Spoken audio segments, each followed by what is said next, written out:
Welcome, my dear students of class 8A and 8B to my civics history class. In my history class, today's lesson is lesson number 8, Policies of British Expansion in India. Policies of British Expansion in India. Some points, as I mentioned in the board, look at the points. Explaining it. Expansion under British and Lord Wellesley. Expansion under British and Lord Wellesley. You know, the British initially they came to India as traders, but later on they all became Indian rulers. How? By occupying vast territories of India, by defeating a number of Indian rulers, and they established their rule in India. But it had not happened in one day. It took time. Why? Because of the British policy of expansion, because of the diplomatic policy of the British, because of the strategy of the British. The British never disclose their strategy, their technique, their method. They always intended to be traders, but not to be rulers, and hence they did not take part directly in Indian politics. They became kingmakers. The Britishers became kingmaker. The one by one Nawab came to power, and they shifted them from power and they made another one to be the new Nawab. And by this way, they control the entire system of Indian politics from the backside of a curtain. It is due to that reason the Britishers ultimately became the ruler of India. And when had they become the rulers of India? That point I shall discuss later. Now, next point, the Battle of Plassey. In the year 1757, my dear students, you know, the Battle of Plassey took place. When the Battle of Plassey took place, there was none to support the British but only Mirzapur and the Indian zamindars and nobles. Why? Because of technical mistake of Nawab Sirajuddaulah. As a result, the zamindars of Bengal, Bihar and Orissa, the nobles of Bengal, they all unanimously came forward for the assistance or for supporting the stand of the British East India Company, including military commander Mirzapur. As a result, Nawab Sirajuddaulah had to consider a defeat in the Battle of Plassey in the year 1757, but it changed the entire system. Ultimately, after defeating Nawab, after defeating, Mir Qasim in the Battle of Buxar, the British East India Company proved their political supremacy. They proved that they were superior to the Indians, and Indians were inferior to them. Indian rulers were all inferior to them. They had no strategy, they had no courage, they had no, good weapons. That's why they decided to take part in Indian politics indirectly. And this system was introduced by Lord Clive, and later on it was followed by other governor generals one by one. In the year 1798, my dear students, next point, in the year 1798, Lord Wellesley came to India as a governor general. He continued his works as a governor general of India till 1805. During this time, 7 years of time, Lord Wellesley expanded the British territories in India. Lord Wellesley maintained huge army at the expense of Indian rulers. Almost all rulers of India, they were not interested to be a part of British administration, British Empire, but they were forced to be a part of it. Why? Because of that reason. The British forcefully made them agree to accept their policies. One after one, a number of policies were framed by the British. It was due to the effort of Lord Wellesley, the Governor General of India. British East India Company framed one policy named Subsidiary Alliance. This policy made the Britishers rich, prosperous. They all utilized Indian rulers as their for in order to serve their own purposes. How? And they offered a proposal to Indian rulers that those Indian states who had no capability of protecting themselves from the attack of foreigners or foreign countries, or unable to suppress internal revolts, these states would be helped by the British, provided the rulers had to accept certain terms and conditions of the British East India Company. And then subsidiary alliance terms also are mentioned to the rulers, and according to the terms, some of the states, they agreed to sign the terms of the subsidiary alliance and became a part of the British Empire, and made the British East India Company to be their companion, to be their friend. And some of the states did not want to sacrifice their independence, so they did not want to be a part of the subsidiary alliance. But in course of time, one by one, all states of India were forced to accept the terms of the subsidiary alliance. Now question is why? Because of the reason, the subsidiary alliance, according to the terms of, in order to make that point clear, I have to clarify the terms of the subsidiary alliance. What are the terms of the subsidiary alliance? Number one term, as I mentioned in a very shortest form, once again I would like to repeat it, that the Indian states whose rulers were not skillful, whose rulers were not, efficient, the ruler failed to set up good administration in his own territory or in his own state, and it was due to that reason there was a revolt in his own state, and he is unable to suppress it. In that case, the British offered those states who could not suppress the internal revolt and could not manage it properly. According to that offer, they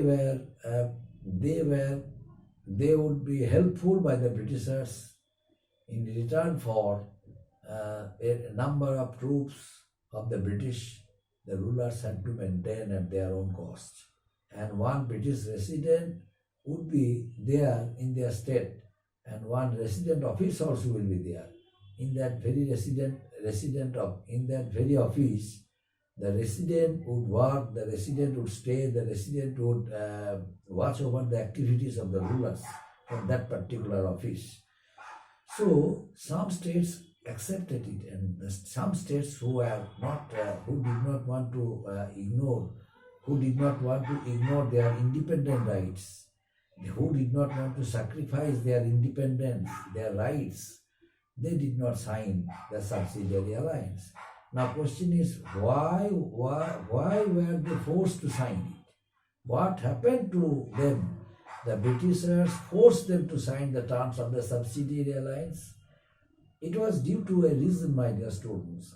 Some states who signed the subsidiary alliance, some states who signed the terms of the subsidiary alliance, in course of time they stopped maintaining a maintaining a group of British forces at their cost, or they did not want to discuss any matters with the British resident in the office of the British resident in their state. As a result of it, Lord Dalhousie, according to the terms of subsidiary alliance, decided to collect revenues of that particular state forcefully and utilize the amount of revenue in order to maintain their armies and in order to maintain the expenses of the office of the resident. But the states could not interfere because they were forcefully stopped by the Britishers since they signed the terms of the subsidiary alliance. And according to the terms of the subsidiary alliance, it was clearly written that the state who would sign the alliance would have to maintain a group of British soldiers at their cost and would have to maintain an office of British resident, provided the British resident would help them during their distress when that state would be attacked by external powers, or the internal revolt would be started by the people. The British would help them in the process of suppressing the revolt and in process of defeating the external powers in order to protect their sovereignty and in order to protect their integrity. But some states, after a few months later, they stopped paying money in maintaining troops of the British troops and in maintaining the office of the resident. So the Britishers, under the terms of the subsidiary alliance, forcefully collected revenues of that states and utilized its money. Besides, some states who did not sign at all, who did not enter the subsidiary alliance, who did not want to be a part of the subsidiary alliance because of the reason they wanted to enjoy their independent rights. But the British but Lord Wellesley once again found out one plan. Under the plan, Lord Wellesley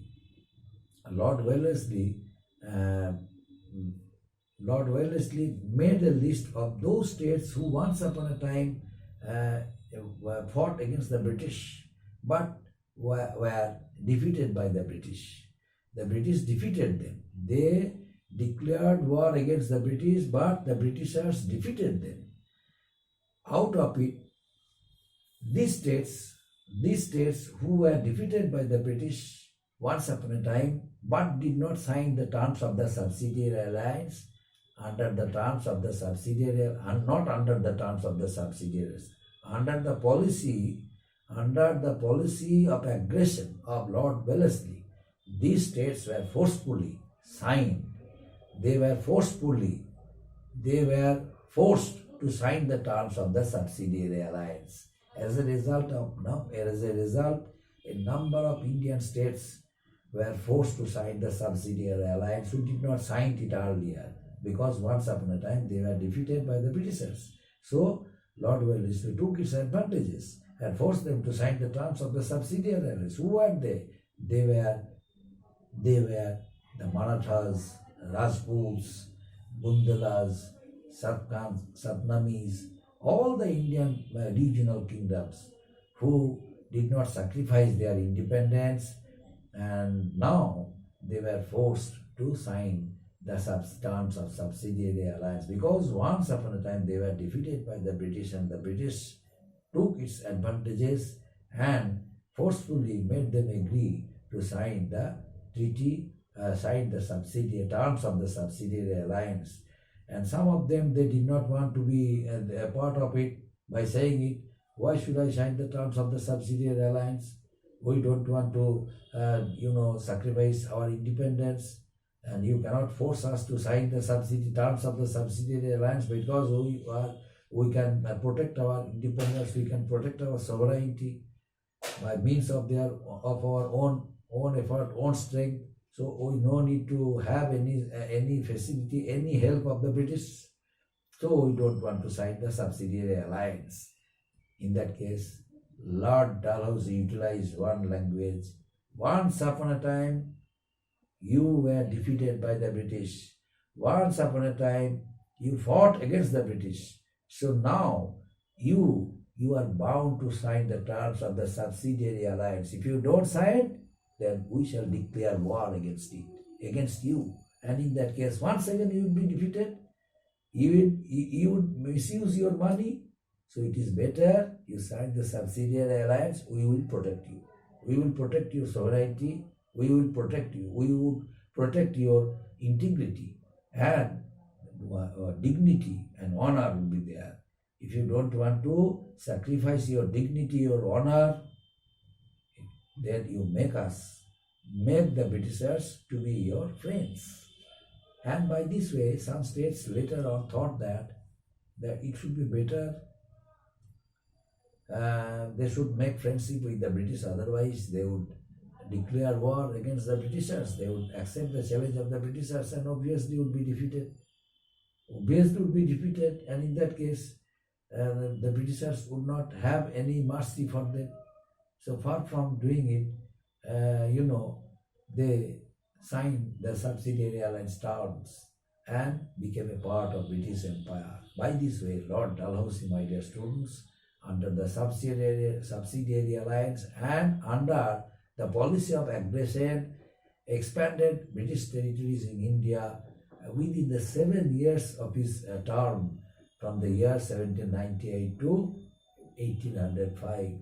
Subsidiary alliance gave him a comfortable position and a very covetable position and dignity and honor. On reaching his own place, England, he was greeted. He was cordially accepted by his countrymen with garlands, and British East India Company headquarters gave him special honor, special distinction, and huge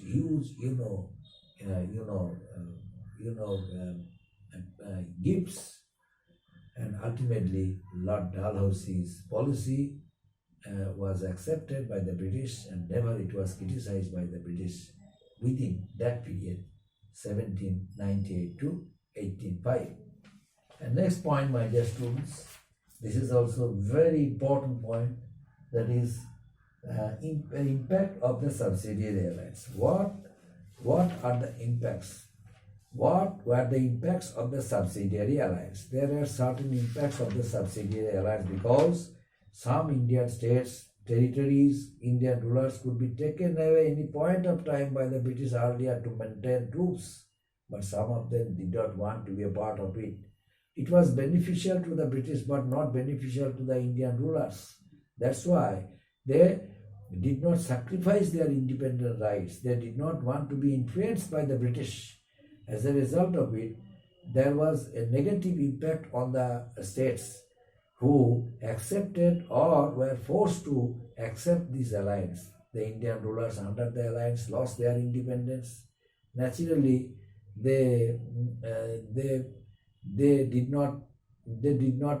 could not take any policy, because under the terms of the subsidiary alliance, there was a system provided for them that the Indian rulers who signed the subsidiary alliance, they would never sign any alliance. They would never sign any treaty with other external powers or other powers without being consented by the British resident.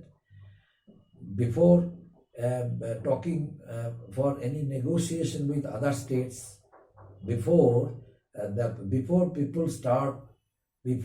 would start any rebellion or a revolt against that very state, the ruler would not have any right to negotiate with the people without the instruction, without the advice of the British resident. That means the British resident would have to be informed before starting any negotiation for any crisis, any political crisis.